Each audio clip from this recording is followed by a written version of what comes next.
এই যে আগস্টের 10 দিন আগে, আগস্টের 5 তারিখে বিপ্লব, 10 দিন আগে মতো আমার বগুড়ায় মাহফিল ছিল। ওই ওসি আমার 2 কিলোমিটার তাড়িয়েছে এই ধানের ক্ষেতের ভেতরে, পা মা কেটে, অথচ কিচ্ছু না, উনি উঠতে দেবে না। এই আর জনগণ আমারে তুলবে, এই জন্য আমার একা পেয়েছে আমার আর ওই আব্দুল বাড়ি রশিদি, দুইজনেই সে এমন দৌড়, জীবনে আমি এরকম দৌড়াইনি। 2 কিলোমিটার মাঠের ভেতরে, এই গ্রাম থেকে ওই গ্রাম, শেষ পর্যন্ত সে রাত 11:30 12টা পর্যন্ত পালিয়ে পালিয়ে কোথায় কোথায় ছিলাম। যাক, ওইভাবে কয়েকদিন কেটে গেল। আগস্টের 5 তারিখের পরে ওই লোকটার বিভাগীয় মামলা হয়েছে, ওর ওসিগিরি শেষ, এখন ওরা বদলি করেছে কক্সবাজার। সেদিন এসেছিল, এসে বলছে হুজুর আমার মাফ করে দেন। কে আপনি? বলছে আমি সে আবুল কালাম আজাদ, ওসি বগুড়া। হ্যাঁ, আপনারই তো খুঁজছি। কি? আচ্ছা মাফ করো না। মাফ করবো? ওই দিন যে গাড়ি আটক করে টাকা নিয়েছিলেন, ওই বাড়ি ভাইয়ের কাছে 1,13,000 টাকা ফেরত দেন। আচ্ছা টাকা আনি না, কিসের মাফ চাইছেন? আগে টাকা দেবেন, এরপরে মাফ। শুধু আমি একা না, এদেশের যত মানুষকে এভাবে নাসিহাল করা হয়েছে, কেউ মাফ নেই। আগে টাকা ফেরত দেন, ক্ষতিপূরণ দেন, এরপরে আপনি আস্তাগফিরুল্লাহ পড়েন। জালেমদের বিরুদ্ধে মামলা এই জন্য আমির হামসার না, সরাসরি কে দেবে? আমার মামলা যেহেতু বাদী ছিল, সরাসরি ওই যে পালিয়েছে উনি, তাছাড়া সাধারণ মানুষ হলে আমারে আটকিয়ে রাখতে পারতো না, এই জন্য আমারে হয়নি। লাল দাগ মেরে দিয়েছে মামুনুল হক আমির হামসা। যতবার তুলি আইনের কোনো বাধা নেই, কিন্তু না, হবে না। অথচ ওই মামলার সব খারিজ করে দিয়েছে কয়েকদিন আগে, সব খারিজ হয়ে গেছে। আমি মনে করলাম যে জিজ্ঞাসা করি মাননীয় আদালত, এত 3 বছর আপনার কাছে ছিল, তখন বললেন না এটা জামিন দেওয়া যায়, জামিন অযোগ্য। এখন বলছেন এই মামলার কোনো গ্রাউন্ড নেই, এ কি দেখে বিচার করব, কোনো মাল ম্যাটারেস নেই। যা, উনি এই কথাই বলতো যে স্যার আমার হাত বাঁধা ছিল। কথা বলে না কেন? এখন হাত খোলা আছে, আমি যতটুকু পারছি ন্যায় বিচার। আমার মনে হয় বাংলাদেশে এখন যারাই দায়িত্বে আছে, সামনে আসবে, কারো যেন হাত বাঁধা না থাকে, সবার হাত আবু সাইদের মতো খোলা থাকবে ইনশাআল্লাহ। এটা যদি সত্যিই থাকে তাহলে কিছু না কিছু ন্যায় বিচার পাওয়া যাবে। আর পূর্ণাঙ্গ ন্যায় বিচার কায়েম করতে হলে অমান হাকামা বিহি আদালা, কোরআনের বিচার লাগবে। এটার বিকল্প কিচ্ছু নেই। দুনিয়ার যত সুন্দর আইন দিয়ে এই বিচার ব্যবস্থা চালান, ন্যায় বিচার কায়েম করা সম্ভব না। প্রশ্ন আসতে পারে পৃথিবীর উন্নত রাষ্ট্রগুলো ন্যায় বিচার না, কে বলিস? আমি সিঙ্গাপুরে গিয়েছিলাম, কাফেরকে কাফের বলা যাবে না। ওরা কাফের না, ওরা কাফেরকে কাফের বলা যাবে না, এই নিয়ম ওদের। আমি জানতাম না, আমি কাফেরের বিরুদ্ধে কথা বলেছিলাম আমার নামে, ওরা সেই উল্টা পাল্টা কত কিছু করেছে কয়েকদিন। হ্যাঁ, আমাদেরকে কাফের বললো। ও শয়তানরা জাতে মাতাল হলো, তাহলে ঠিক আছে। কাফের আমার বোঝে, কুফরি কাজ করছে, জুলুম করছে, কিন্তু জালেম বলা যাবে না। কুফরি করছে, কাফের বলা যাবে না। এই জন্য না, ন্যায় বিচার ওখানেও নেই। যেহেতু যেটা সঠিক ওইটা তুলে ধরতে না পারলে সেই জায়গায় জুলুম হয়, সেই জায়গায় কি হয়, এটা এখানে রাখা দরকার। এই মাথায় না দিয়ে কেউ যদি পায়ের কাছে রাখে, টুপির উপরে জুলুম। এই কথা বললেন না কেন? যে জায়গায় যেটা রাখা দরকার উচিত, ওটা যদি ওখানে না রেখে কেউ অন্য জায়গায় রাখে, তাহলে তার উপর কি হয় বলেন? বলেন। কোরআন শরীফ রাখা দরকার বাংলাদেশে সবার উপরে। কালিমাতুল্লাহি হিয়াল উলিয়া, আল্লাহর কথা থাকবে সবার উপরে, সবার উপরে বাংলাদেশের সংসদ। তো সেই জায়গায় এটা না নিয়ে অন্য কিছু যারাই নিয়ে যেতে চায়, তারাই কোরআনের সাথে জুলুম করে। এই কথা বলুন। আর একটা জুলুম আল্লাহর সাথে চলছে, সার্বভৌম ক্ষমতার মালিক আল্লাহ। এটা অনেক মানুষ এমনি এমনি মনে মনে বলে, কিন্তু বাস্তবে দেখাতে গিয়ে বলে না। ক্ষমতার উৎস জনগণ, এটা একটা শিরিক। এই বাংলাদেশে সূক্ষ্ম শিরিক তুলে দেওয়া লাগবে। বাংলাদেশ জামাতে ইসলামী এইটা বিশ্বাস করে না যে ক্ষমতার উৎস জনগণ, ক্ষমতার উৎস আল্লাহ। এই কারণে তাদের নিবন্ধন পর্যন্ত বাতিল করে দিয়েছে জালেমরা। তারা আল্লাহর পরীক্ষায় উত্তীর্ণ হয়ে নিবন্ধন বাতিল হয়েছে, তারপরেও ডোন্ট কেয়ার, কিছুই মনে করেনি। চিন্তা ভাবনাও তাদের ছিল না, যে যা করবে করুক, আমরা এটার উপর থেকে টলবো না, কারণ এটা আমার বানানো না। আন্নাল কুওয়াতা লিল্লাহি জামিআ, সব ক্ষমতার উৎস কে? আরো জোরে বলেন। এটা যদি জামাত ইসলামের হয়, তে আপনি কি, আপনি টুপি মাথায় দেন না, আপনি মুসলমানের নাম রেখেছেন, আপনি তো মরে গেলে জামাতের কবরে দেওয়া হবে। এই জন্য যাদের এই বিশ্বাস আছে আপনি আজকে থেকে এই বিশ্বাস পাল্টান। অথচ এই মজলুম দলটার উপরে আজ সারা বাংলাদেশে এক শ্রেণীর নামে আলেম, কি কি পড়ে আলেম হয়েছে জানি না, এই মানুষগুলো এই মাজলুম মানুষদের উপর একটা তহমত লাগিয়ে দিয়েছে যে এদের আকীদা খারাপ। এটার উপর একটা জুলুম। কখনো এই কথা আর বুঝে শুনে বলবেন না। 5টা কথা 5টা বই পুরা পড়েছেন কোনোদিন আপনি এদের? আপনি আকীদা খারাপ বলেন মানে? আপনার এত ভালো আকীদা, ফাঁসির দড়িটা গলার কাছে আসলে তখন আকীদা টের পাবেন। অথচ যে মানুষগুলোর বলেন আকীদা ভালো নেই, এই মানুষগুলো ফাঁসির দড়ি গলার কাছে নিয়ে 3 ঘন্টা ঘুমিয়েছে। আমার নিজের সাক্ষী শহীদ মীর কাসেম আলী 3 ঘন্টা পরে যার ফাঁসি, কারারক্ষীকে বলছে ভাই আমি 2 ঘন্টা ঘুমালাম, তুমি 1 ঘন্টা আগে আমারে ডেকে দিও। অথচ তার দড়ি ফাঁসির গলার কাছে। তার ছেলেটা গুম হয়ে আছে ব্যারিস্টার আরমান, তার বউ ওই সময় আইসিইউতে ছিল। এরকম কঠিন পরিস্থিতিতে যার 3 ঘন্টা আর 2 ঘন্টা ঘুমিয়ে কাটাতে পারে, আপনি পারবেন? বলতে যত সহজ মনে হচ্ছে, আমি তো নিজে প্র্যাকটিক্যাল, তাও পারবো না। তার ইমানটা কোন পর্যায়ে ছিল? আর আন্দাজে আকীদা খারাপ, ইমান ঠিক নেই, ভণ্ডামি করার জায়গা পান না। কখনো এই কথা জেনে শুনে বলবেন না। তা আকীদা ভালো নেই, আকীদা কি? আকীদার বই পড়েছেন আপনি? আকীদা খারাপ হলে এই মানুষটাকে পেতেন আপনি? একটা ফাজিল মাদ্রাসার অধ্যক্ষ উপাধ্যক্ষ খেলা করে পর্যন্ত গিয়েছে না? হাজার হাজার আলেম এই দেশে, এই মানুষগুলো আকীদা ভালো না। তার আকীদা ভালো না থাকলে ওরা কি ডাল খেয়ে আলেম হয়েছে? উল্টা পাল্টা কথা বলবেন না। যে মানুষগুলো লোকের খেয়ে, নিজের বাবার টাকা পয়সা হালাল খেয়ে যদি ওই পর্যায়ে যেত তাহলে এই ফতোয়া দিত না। উল্টা পাল্টা জিনিস খেয়ে পর্যন্ত চায়, ওর ভেতর থেকে তো ওই কথাই আসবে। আমি আপনাকে ছোট করার জন্য বলছি না, আপনার অনেক কাজ অনেক অবদান আমরা স্বীকার করি।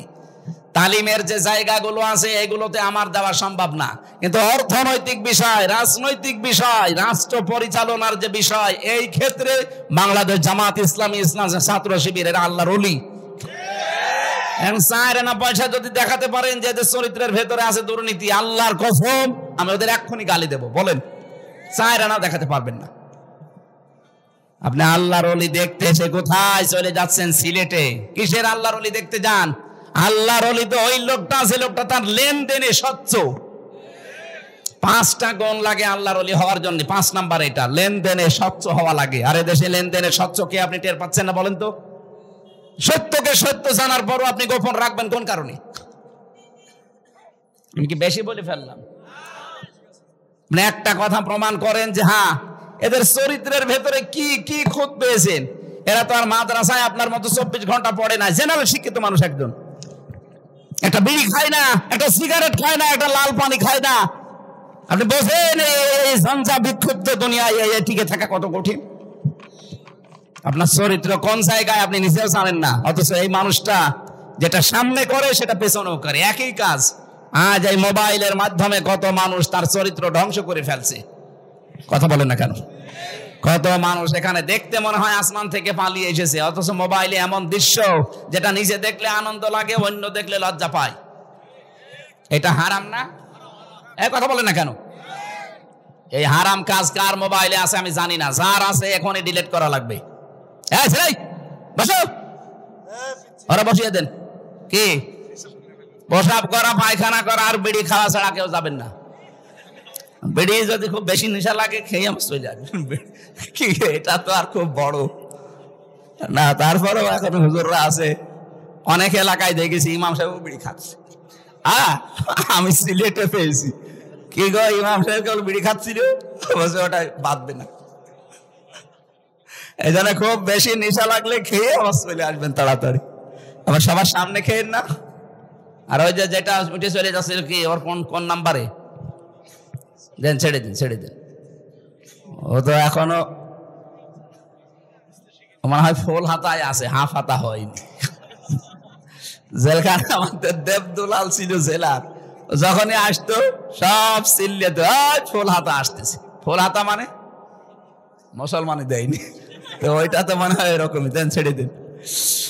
তা আমরা যেটা বলতে চাচ্ছিলাম, আমরা অর্থনৈতিক বিষয়ে এই কঠিন পরিস্থিতি যারা চরিত্র লেনদেন স্বচ্ছ রাখতে পারে, টিকিয়ে রাখতে পারে, কত রকমের কঠিন অবস্থা আপনি টের পাচ্ছেন না। ঝঞ্ঝা বিক্ষুব্ধ পৃথিবী, গণার জন্য মানুষ পাগল হয়ে যাচ্ছে। আমরা আমাদের মোবাইলটা একটু চেক করে নিজের ইমানকে প্রশ্ন করেন তো, আপনার আকীদা ঠিক আছে কিনা বলেন। আপনি যে প্রকাশ্য এবং গোনা গোপনে করে যাচ্ছেন, কেউ টের পাচ্ছেন না। যারা গোপনে গোনা করে তাদের চেহারার উজ্জ্বলতা আল্লাহ নষ্ট করে দেয়। আমি এখানে একটা একটা চেহারা দেখে বলতে পারবো ওর মোবাইলে কি আছে। দাঁড় করান সামনে, 10টা লাইন করেন, আমি সব বলে দিতে পারবো। এমন কোন দৃশ্য যদি থাকে যেটা নিজে দেখলে আনন্দ পান, অন্য কেউ দেখলে লজ্জা লাগে, এক্ষুনি ডিলিট করা লাগবে, এক্ষুনি, সে যেই হোক। করেন, তাড়াতাড়ি করেন, ডিলিট করেন তাড়াতাড়ি, তারপরে ওয়াজ করবো। ডিলিট করবেন কিনা বলেন, হাত তোলেন তো, কারা কারা করবেন। কি আছে মোবাইলে দেখে? হাত তুলে বসে আছেন মুরব্বী মানুষ, দাঁড়িয়ে মানুষ, নাউজুবিল্লাহ। না, গান আছে, ভালো গান রাখবেন, ইসলামিক গান যেগুলো এগুলো রাখবেন, পরিমনের গান আবার রাখবেন না। আমার ভাইরা, কোরআনে কারিমের যেই কথা এ পর্যন্ত তুলে আনার জন্য বলেছিলাম, আল্লাহ পাক লা টান দিয়েছেন, ইন্না ফি যালিকা লায়াতাল লিকাউমিন ইয়ালামুন। এই কথাগুলো বলছে, ওজার গৃহগুলো তোমাদেরকে দেখালাম, জনশূন্য করে দিয়েছি। জালেমদের বাড়ি কেন? এদের শিক্ষা আছে। জ্ঞানী মানুষ যদি হয়ে থাকো, সামনে যদি কোনোদিন ক্ষমতার চেয়ার পাও, কখনো এই কাজ করবা না যেন তোমার বাড়িওয়ালা এরকম করে দেয়। আল্লাহ আমাদেরকে যেন নিজ হাতে বাঁচান, বলেন আমিন। আমরা একটা গ্রাম সম্পর্কে আয়াত পড়েছি, একটা গ্রামের উদাহরণ আল্লাহ উপমা দিচ্ছেন, দৃষ্টান্ত দিচ্ছেন। সূরা নমল 112 নম্বর আয়াত, খুব খেয়াল করে শুনবেন। আল্লাহ রাব্বুল আলামিন বলেন, দারাবাল্লাহু মাসালান ক্বরিয়াতান কানাত আমিনাতাম মুতমাইন্না। প্রত্যেকটি শব্দ থেকে আমরা শিক্ষা বের করব। এদিকে তাকান। আল্লাহ বলেন, আমি দৃষ্টান্ত দিয়েছি একটা গ্রামের। তাফসিরে মুফাসসিরে গ্রাম সম্পর্কে তথ্য দেওয়ার যে আমি পড়ে দেখি, সেটা মক্কা নগরীকে তারা মিন করেছে, যে মক্কা নগরী এটা কানাত আমিনাতান মুতমাইন্নাতান। দুইটা বিষয় আল্লাহ বলেন সেখানে ছিল। 1 নম্বরে নিরাপত্তা, 2 নম্বরে প্রশান্তি। এই শহরকে আমি আল্লাহ নিরাপত্তা এবং প্রশান্তি দিয়ে ভরে দিয়েছিলাম। ইয়াতিহা রিজকুহা রাগাদাম মিন কুল্লি মাকান, বিভিন্ন দিক থেকে রিজিক আসতো স্বাচ্ছন্দ্যে। তাদের যা প্রয়োজন ছিল রিজিক গুলো বিভিন্ন লাইন দিয়ে, ইয়ামেনের নাম আছে, সিরিয়ার নাম আছে, কাতারের নাম আছে, আশপাশের রাষ্ট্র থেকে আসতো। আল্লাহ পাক বলেন, ফাকাফারাত বিআনউমিল্লাহ। এই যে কতগুলো নিয়ামতের কথা বললাম, একটা আমানা নিরাপত্তা, 2 নম্বরে মুতমাইন্না প্রশান্তি, নির্মল একটা পরিবেশ, 3 নম্বরে বিভিন্ন জায়গা থেকে রিজিক এসে তাদেরকে স্বাচ্ছন্দ্যে চলাফেরা করার গ্যারান্টি। কিন্তু এই মানুষগুলো যখন আল্লাহর নিয়ামতের সাথে কুফরি করা আরম্ভ করেছে, কুফরের ধরনগুলো আমি যে 15টা বলেছিলাম, বলবো ইনশাআল্লাহ, ওই জামানায় 14টা ছিল।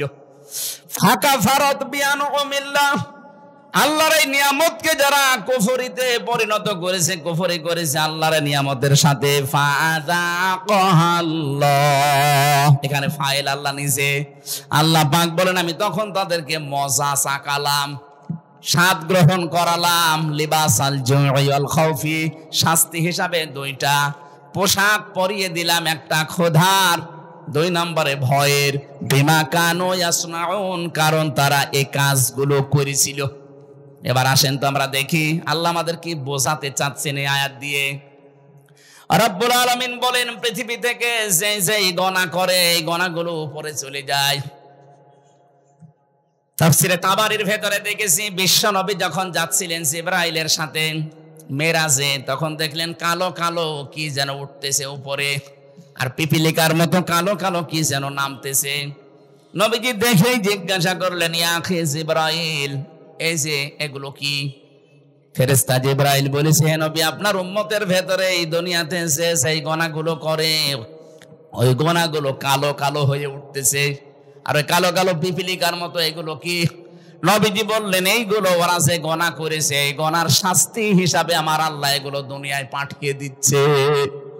তাহলে গোনার কারণে আপনার ভাগ্য নষ্ট হয়, আপনার উপরে বিপদ আসে, এটা আমি বানালাম।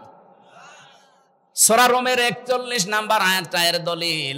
যাহারাল ফাসাদু ফিল বাররি ওয়াল বাহরি বিমা কাসাবাত আইদিন নাস লিইউযিকাহুম বা'দাল্লাযী আমিলু লা'আল্লাহুম ইয়ারজিউন। জলস্থলে যে বিপদ আপদ মুসিবত গুলো দেখতে পাও, একটাও আমি আল্লাহ নিজের ইচ্ছায় পাঠাই না, সব তোমাদের হাতের কামাই। যা করো ওইটাই উপরে চলে যায়, ওখান থেকে শাস্তি হিসাবে আমি আল্লাহ পাঠাই। কেন পাঠাই জানো? লিইউযিকাহুম, চাকাতে চাই। লিইউযিকাহুম বা'দাল্লাযী আমিলু, কিছু আমলের কিছু কাজের স্বাদ আমি চাকাতে চাই। আমি চাইলে আল্লাহুম ইয়ারজিউন, তোমরা ফিরে আসবে। কিন্তু আমি আল্লাহর এই আশাটা পূরণ হয় না দেখি তোমরা আরো উল্টা বুঝে এ অপরাধ চালাতেই থাকো। এই জন্য জনপদের লোক, এই যে কারিয়া মানে জনপদ, গ্রাম। ওয়ালাউ আন্না আহলাল কুরা আমানু ওয়াত্তাকাউ লাফাতাহনা আলাইহিম বারাকাতিম মিনাস সামাই ওয়াল আরদ। এই পৃথিবীতে জনপদের লোকেরা, গ্রামের লোকেরা যদি ঈমান আনে আল্লাহর প্রতি, ঈমানের দাবি অনুযায়ী যদি তাকওয়া অবলম্বন করে, ভয় নীতি এগুলো করে, আমি আল্লাহ লাফাতাহানা সুপারলেটিভ ডিগ্রি দিয়ে বলছেন গ্যারান্টি দিলাম। গ্যারান্টি কার? লাফাতাহানা, আমি নিজে খুলে দেব বারাকাত। বহু বচন দিয়েছেন, একটা দুইটা না। বারাকাতিন মিনাস সামাই ওয়াল আরদ, আকাশ আর জমিনে যত বরকতের দরজা সব খুলে দেব। এই খুলে দেওয়ার জন্য ফেরেশতা লাগবে না, আমি আল্লাহ নিজের কুদরত দিয়ে খুলে দেব। সুবহানাল্লাহ বলতে পারেন না? এবার আসেন তো আমরা কি পাঠাচ্ছি আর আল্লাহ আমাদের জন্য কি পাঠান। আমিনাতান মুতমাইন্নাতান, এক নম্বরে ওই গ্রাম যেটা কাবা শরীফ মক্কা শরীফের নাম আছে, এ প্রথম নাম্বারে তার নিদর্শন ছিল, সেটা ছিল নিরাপত্তায় বেষ্টিত। সূরা আলে ইমরানের 93 নাম্বার আয়াতের মাঝের অংশে আল্লাহ এই তথ্যটা দিয়েছেন, ওয়ামান দাখালাহু কানা আমিনা। এই কাবায় কেউ প্রবেশ করলে, এরিয়াতে আসলে আল্লাহ তাকে নিরাপত্তা দিয়ে দেয়। রাজশাহীবাসী, খুব সূক্ষ্ম বিষয় এখানে একটা লুকিয়ে আছে। কাবার এলাকায় প্রবেশ করলে নিরাপত্তা দেয় কে? আরো জোরে বলেন কেন? ইন্না আউওয়ালা বাইতি উফদিআ লিন-নাস লাল্লাযী বিবাক্কাতা মুবারাকা ওয়া হুদাল লিল আলামিন। অবশ্যই পৃথিবীতে সর্বপ্রথম ঘর যেটা নির্মাণ হয়েছে তার নাম বাক্কা। বাক্কা মানে মক্কা, এটা প্রাচীন নাম। এই মক্কাতে যেটা আছে, এখানে দুইটা জিনিস আমি দিয়েছি, মুবারাকান, বরকতময় করে দিয়েছি, অহুদান, পথ নির্দেশিকা এখানে আছে। একটা কালো গ্লাভ দিয়ে ঢেকে রাখা ঘর, কি বরকত সেখানে, কি রাস্তা তৈরি করা আছে এর ভেতরে। তাফসিরে আমি প্রায় 19টা পয়েন্ট পেয়েছি এই বারাক, মুবারাকান আর হুদান, এই দুইটা শব্দের ভেতরে। এত বরকত আল্লাহ দিয়েছেন আমাদের জাতির পিতা হযরত ইব্রাহিম আলাইহিস সালাম।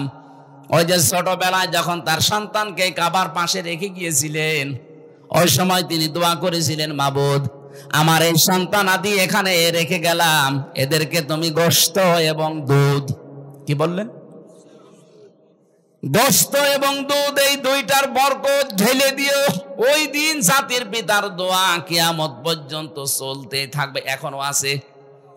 পুরা কাবার এলাকা মক্কাতে আপনি দেখবেন কোনো ফসল হয় না, কিন্তু গোশত আর দুধের কোনো অভাব নেই। উটের গোশত বলেন, ছাগলের গোশত বলেন, দুম্বার গোশত বলেন, ভেড়ার গোশত বলেন, আর দুধ যাদের নাম বললাম এদেরও দুধ হয়। উটের দুধ, ছাগলের দুধ, গরুর দুধ, মহিষের দুধ, যাই বলেন। অথচ কোনো খাবার এখানে তৈরি হয় না, দুধ আর গোশতের কোনো অভাব এখনো নেই, কিয়ামত পর্যন্ত হবে না। এটা জাতির পিতা ইব্রাহিমের দোয়ার ফসল। কি বাবা পেয়েছিলাম, এক দোয়ায় চলছে। আর আমরাও এমন বাবা পাই, কি দোয়া করে খালি হুকা খাই। আপনি দেখেন না কি জোরে হুকা খাচ্ছে। এই শব্দটা নিয়ে আজ যারা ভেজাল বাঁধিয়েছেন তারা নিরসন করবেন।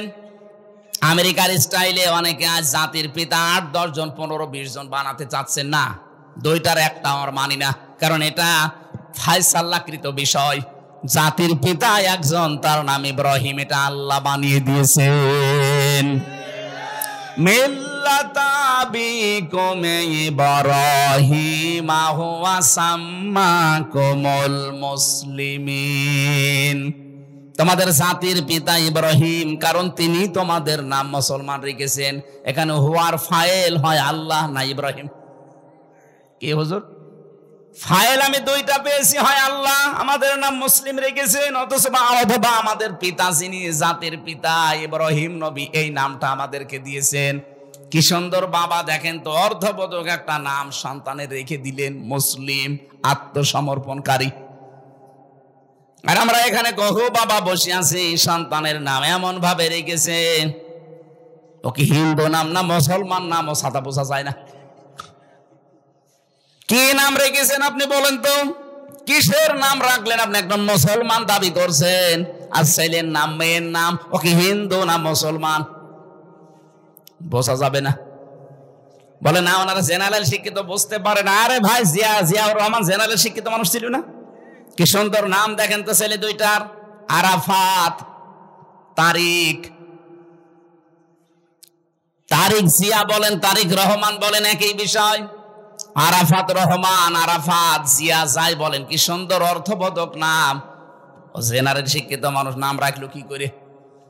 আর আপনি বলেন আমি জেনারেল শিক্ষিত, কি রাখবো, পুতুল না জয়, আমি টের পাইনি। টের পাননি মানে? তারা জেনারেল শিক্ষিত হয়ে যদি অর্থবোধক নাম রাখতে পারে, রহমানের রাস্তা, তারিক রহমান। আরে নাম শুনলেই কিয়ামতে হয়তো আল্লাহ বলবে যে ঠিক আছে, যা কিছুই যখন পেলাম না, নামের ওসিলায় মাফ করে দিলাম। আর আপনার নামই যদি দেখে হরে, এইদিকে এই জন্য আমাদের পিতা হিসাবে কিন্তু 11টা দায়িত্ব পালন করা দরকার। যারা বাবা হয়েছেন, প্রথম নাম্বারে সন্তানের নাম রাখবেন অর্থবোধক একটা নাম। কিয়ামতে আল্লাহ যখন একেবারে মাফ করার কিছুই আর পাবে না, তখন নামের দিকে হয়তো মনোনিবেশ করবে। এটা হাদিসে আমি পেয়েছি।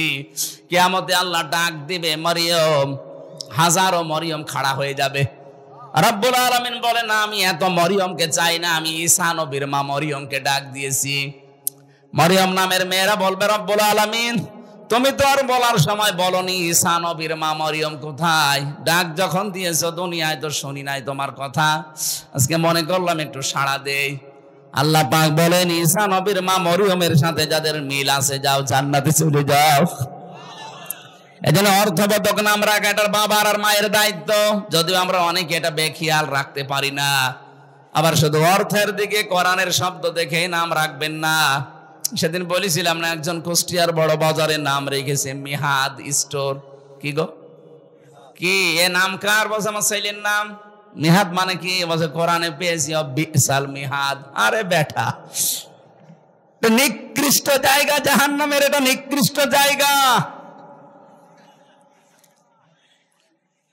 এই জন্য অর্থবোধক নাম রাখবেন। আমি যেটা বলছিলাম, আমাদের জাতির পিতা একটা দোয়া করেছিলেন, আল্লাহ এই নিরাপত্তার শহরে তুমি গোশত এবং দুধের কোনো অভাব কিয়ামত পর্যন্ত দিও না, আল্লাহ দেবেও না। এই জায়গাটা যে এমন নিরাপদ, অথচ এর এরিয়ার বাইরে আপনি যাবেন, সেখানে ডাকাতি আছে, সেখানে ছিনতাই আছে, চুরি আছে, কিন্তু কাবার চত্বরের ভেতরে কোনো ছিনতাই নেই, নিরাপদ। বাবার হত্যাকারীকে দেখার পরও মানুষ ছেড়ে দিতে বলে না, এই জায়গায় কিছু করা যাবে না। আল্লাহ বলেন, আমাং দাখালাহু কানা আমিনা, তোরা জায়গাটা আমি নিরাপত্তা চাদর দিয়ে ঢেকে রাখলাম। বাংলাদেশ তো আর কাবা শরীফ না, কি এটা কি কাবা শরীফ? তাহলে এই জায়গা যদি নিরাপদের শহর বানাতে হয়, এটা তো 6010 কিলোমিটার দূরে বাংলাদেশটা, সেই সৌদি আরব থেকে 6000 কিলোমিটারের উপরে। এই জায়গাটা, এই 56,000 বর্গ মাইলের দেশটা যদি আন্তর্জাতিক বিভিন্ন যে চক্রান্ত চলছে, ষড়যন্ত্র চলছে, বিশেষ করে আমাদের প্রতিবেশীদের, এদের এই চক্রান্ত থেকে বাঁচাতে শান্তি, স্বস্তি, নিরাপত্তা দিয়ে যদি ঢেকে রাখতে হয়, কাবা শরীফের এরিয়ার মতো অবশ্যই কোনো কাজ আছে কি? সূরা আনামের 82 নম্বর আয়াতে আল্লাহ এই কাজটা দিয়েছেন, আল্লাযীনা আমানু ওয়া লাম ইয়ালবিসু ঈমানাহুম বিযুলমিন উলাইকা লাহুমুল ইলা আখিরি আয়া। আল্লাহ পাক বলেন যারা ঈমান আনবে জনপদের আর ঈমানের সাথে জুলুমকে মিশ্রণ করবে না। এখানে জুলুম মানে শিরিক। জুলুম মানে কি বলেন বলেন? যারা ঈমানের সাথে শিরিককে মেশাবে না, উলাইকা লাহুমুল আমন, এরাই আমানার হকদার। এখানে নিরাপত্তা, আমান মানে হক, নিরাপত্তার হকদার এরাই আমি আল্লাহর পক্ষ থেকে। 56,000 বর্গ মাইলকে যদি নিরাপত্তা চাদর দিয়ে ঢেকে রাখতে হয় সে যে কোনো শত্রু থেকে, অবশ্যই দেশে শিরিক মুক্ত দেশ গড়া লাগবে। অথচ 15.5 বছরের শিরিকের কারখানা তৈরি করেছিল। প্রতিষ্ঠান থেকে শুরু করে এমন কোন জায়গা ছিল না যেখানে শিরিক নেই। মোড়ে মোড়ে মূর্তি তৈরি করার মাধ্যমেও শিরিক। কথা বলেন না কেন? এত টাকা বাজেট করে করে খরচগুলো করেছিলেন, কি হলো? একটা দিনও তো যায়নি। কুষ্টিয়ার 5 রাস্তার মোড়ে যেটা বানিয়েছিল ছাতা এত শক্ত যে ভাঙা যাচ্ছিল না, শেষ পর্যন্ত ক্রেন নিয়ে এসে ভেঙেছে ব্যাকু দিয়ে। কি শক্ত, টেকে নাই। এখন ওই জায়গায় শহীদ চত্বর নাম দিয়েছে, কারণ 14 জন এক জায়গায় মারা গেছে ওই জায়গাটায়, আর 2 জন মারা গেছে বাড়িতে যাওয়ার পথে। এই 16 জন, এই জন্য ওই চত্বরটার নাম এখন আর বাবা চত্বর নেই, নাম দিয়েছে এখন শহীদ চত্বর। আল্লাহর 99টা নাম চারিদিকে খোদাই করে করে লিখে সাইনবোর্ড টাঙিয়ে দেওয়া হচ্ছে যে এটা শহীদ চত্বর। কিয়ামত পর্যন্ত হয়তো এইটা থাকবে না, কিন্তু পরিবর্তন হয়ে গেলে আগামী প্রজন্ম আবার আল্লাহর নামগুলো লিখে দেবে। কথা বলে না কেন? মানুষ কুষ্টিয়ার শহরে ঢুকতে দেখবে যে আল্লাহর নামগুলো চোখে পড়লেই যদি বলে ইয়া রহমানু, একবারে 10টা নাকি হয়ে যাবে। আর যদি দেখতো যে দাঁড়িয়ে আছে আল্লাহর ওলি, ও দেখলেই বড় দোয়া করতো যে আর কাজ পাওনি। এই জন্য আমাদের দেশকে যদি শান্তি, আমরা নিরাপত্তার চাদরে ঢেকতে চাই, শিরিক মুক্ত এই দেশ গঠন করা লাগবে। যারাই কাজ করছেন শিরিক মুক্ত হওয়ার জন্য কাজ করেন। আমি তো একটা বললাম, জনগণ ক্ষমতার উৎস না। যারা বিশ্বাস করেন তারা শিরিক করছেন, আর শিরিক যারা করে তারা মুশরিক। কথা বলেন না কেন?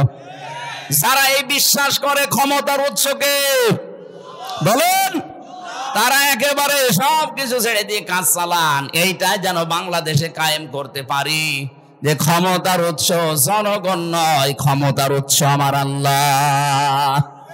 ডাইরেক্ট ইনডাইরেক্ট মিলে 903 জায়গায় আয়াতটা আল্লাহ দিয়েছেন, লিল্লাহি মুলকুস সামাওয়াতি ওয়াল আরদ কুলিল্লাহুম্মা মালিকাল মুলকি তুতিল মুলকা মান তাশা।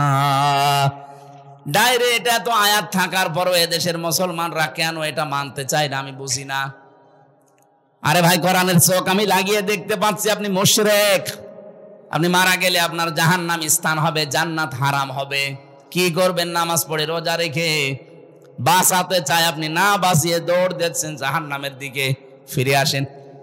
পৃথিবী যেহেতু 100 বছর পরে এখানে আমরা কেউ থাকবো না, সব চলে যাব মাটির নিচে। নতুন মানুষ এখানে আসবে।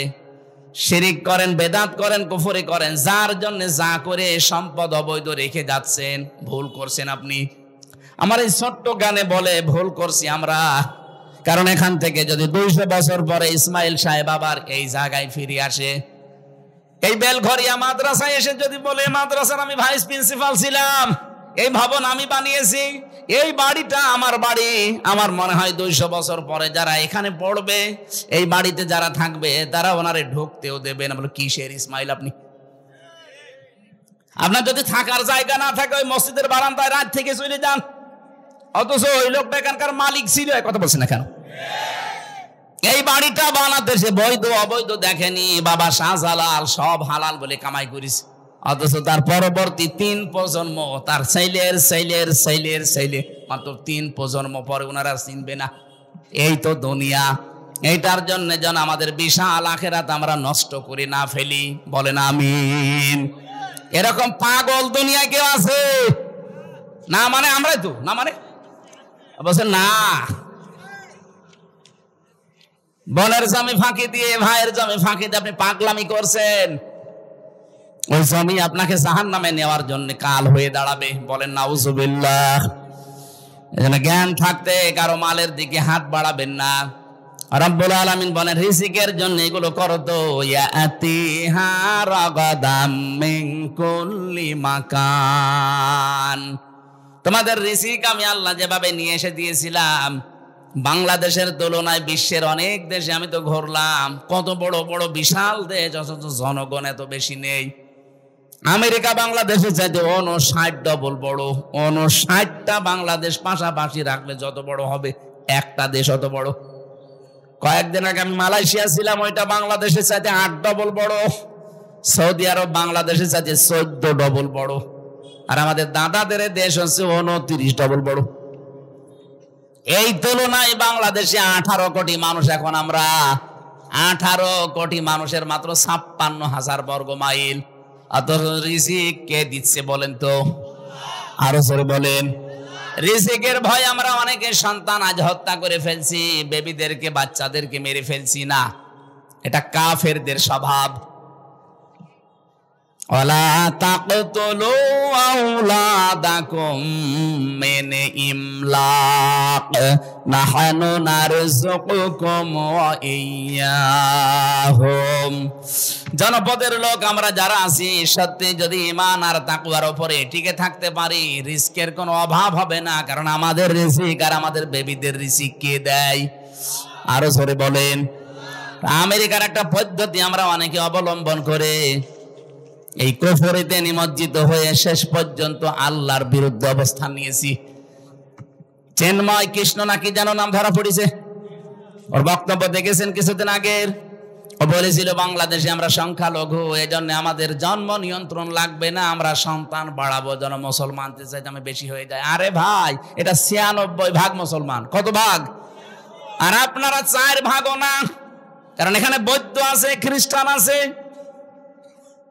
ইহুদি আছে এবং আপনারা আছেন, সব মিলে খুব বেশি হলেও দেখবেন 2.5 ভাগ, আর আমরা 96 ভাগ। আমাদের সমানে আসতে কমপক্ষে কিয়ামত হয়ে যাবে। কয়টা জন্মাবেন? আমরা কি বসে আছি? এজন্য আল্লাহর উপরে যাদের বিশ্বাস, রিজিক আসবে। আল্লাহর এই অবাধ্য কাজটা আমরা যেন না করি, বেবিদেরকে, বাচ্চাদেরকে, বাবুদেরকে যেন আমরা ধ্বংস করি না ফেলি। আল্লাহ পাক বলেন এই মানুষগুলো যখন আল্লাহর এই নিয়ামত, শান্ত, শিষ্ট, নির্মল এই শহরে বসবাস করার পরেও যে মানুষগুলো জুলুমের পথ বেছে নিয়েছিল, ওই জামানায় আল্লাহর বিধানে হাত দিয়ে সীমা লঙ্ঘন করেছিল, বিশেষ করে ওই জামানায় নবীদের উপরে তারা অত্যাচার চালিয়েছে। আমার নবী মুহাম্মদ রাসূলুল্লাহকে পর্যন্ত দেশে থাকতে দেয়নি, তাকে পর্যন্ত তাড়িয়ে দিয়েছিল।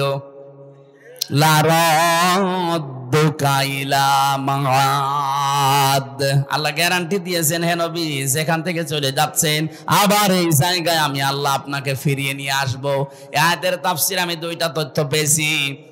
পৃথিবীর ময়দানে যারা কোরআনে কারিমের সাথে সম্পৃক্ত থাকার কারণে দেশে থাকতে পারে না, ওরা যদি হিজরত করে, ও আল্লাহ পাক ওদেরকে অবশ্যই আবার ফিরিয়ে নিয়ে আসবেন সম্মানের সাথে। যেমন মাওলানা আবুল কালাম আজাদ, এই কথা বলছে না কেন? আরো কত মানুষ আছে, আমি নাম নিলাম না, যারাই কোরআনের জন্য নির্যাতিত, নির্বাসিত হয়েছেন, তাদেরকে আল্লাহ রাদ্দুকা ইলা মাদ ফিরিয়ে আনবেই, অপমান না, সম্মানের সাথে। আর যারা কোরআনের সাথে বিয়াদবি করে দেশ ত্যাগ করবে, নির্বাচিত হবে, নির্বাসিত হবে, এই মানুষগুলোকে ফিরিয়ে নিয়ে আনার কোনো গ্যারান্টি আমার আল্লাহ দেয়নি।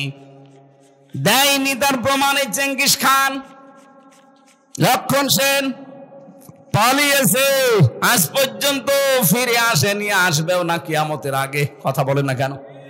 কোরআনের বিরুদ্ধে অবস্থান নিয়ে যারা নির্বাসিত হবে, এদেরকে আল্লাহ ফিরিয়ে নিয়ে আনার গ্যারান্টি দেয়নি। এখানে 15.5 বছরে আমরা অনেকেই নির্বাসিত ছিলাম বিভিন্ন কায়দায়, কিন্তু আল্লাহ আমাদেরকে বাঁচিয়েছেন। ওয়াজাইনাল্লাযীনা আমানু ওয়া কানু ইয়াত্তাকুন। বলেন, আল্লাহ নিজে বলছেন ওয়াজাইনাল্লাযীনা আমানু, যারা ঈমান এনেছে আমি আল্লাহ নিজে তাদেরকে রক্ষা করেছি। সুবহানাল্লাহ বলতে পারেন না? এজন্য জালেম যারা 3 মাসে অনেকে আত্মহত্যা করছে, অথচ মুসলিম মানুষগুলো আজ 15টা বছর আত্মহত্যার পথ তো বেছে নেয়নি, টিকে ছিল। কিয়ামত পর্যন্ত যদি মুসলিমদের উপরে কেউ জালেম করেই থাকে, আল্লাহ নিজে তাদেরকে দাঁড় করিয়ে রাখবে। ওয়াং চায়নার ফাইল আল্লাহ নিজে। এই জন্য আমরা সাবধান হব। কুফরের মাধ্যমে নবীর এখন নেই, নবীদের ওয়ারিসরা আছে, তাদের সাথে আপনি মাজায় দড়ি দিয়ে আদালতে টানতেন। এই যে আমার মাজায় দড়ি দিয়েছিল, শুধু দড়ি দিয়ে, হাতে হ্যান্ডকাপ দিয়ে, পায়ে দিয়েছে ডান্ডা বেড়ি। মাওলানা রফিকুল ইসলাম খানের মতো একটা মুরব্বী মানুষ আমারে মাঝে মাঝে বলতো, হামজা দেখো আমি একটা মুরব্বী মানুষ, আর আমার মাজায় দিয়েছে দড়ি, আমার পায়ের সাথে ডান্ডা বেড়ি দিয়েছে। তাও 1 পায়ে দিলে হয়, 2 পায়ে ডান্ডা বেড়ি দিয়ে আবার মাজায় দড়ি, হাতে হ্যান্ডকাপ দিয়ে টেনে নিয়ে যাচ্ছে, মানুষের গরু নিয়ে যাচ্ছে। মানে একটা আলেম মানুষ না? এক কথা বলছে না কেন? ওনার নামের আগে দেখবেন মাওলানা আছেন, কামেল পাশ, মাওলানা রফিকুল ইসলাম খান। আপনি আমার মতো ছোটখাটো হুজুরকে দিলেন, সে তো হুজুরদের উস্তাদ। এদেশে আলেমদের যে সংগঠন আছে, ওলামা পরিষদ আছে, তার সভাপতি তিনি। আর তার মাথায় আপনি দড়ি দিয়ে, হাতে হ্যান্ডকাপ দিয়ে, তাও ডান্ডা বেড়ি। খুব কষ্ট পেয়েছে লোকটা। কাশিমপুর থেকে আদালত পর্যন্ত 3.5-4 ঘন্টা সময় লাগে। এত সময় ওনারে বেঁধে নিয়ে আসা লাগবে কেন? উনি কি পালিয়ে যাচ্ছে? আলেমদের উপরে জুলুম করার কারণে আল্লাহ পাক বলেন, ফাআযাকাল্লাহ লিবাসাল জুই ওয়াল খাউফ। 2টা শাস্তি নাজিল করব তাদের মজা চাকানোর জন্য। 1 নম্বরে তাদের ক্ষুধা দুর্ভিক্ষ দেব। তাকান এখন ওদের ক্ষুধা আছে না নেই? যেই কয়জন আদালতে দেখতে পাচ্ছেন ক্ষমতা চিরস্থায়ী না, আদালতে নেওয়ার সময় মনে হচ্ছে কত রকমের ক্ষুধা ওদের ভেতরে।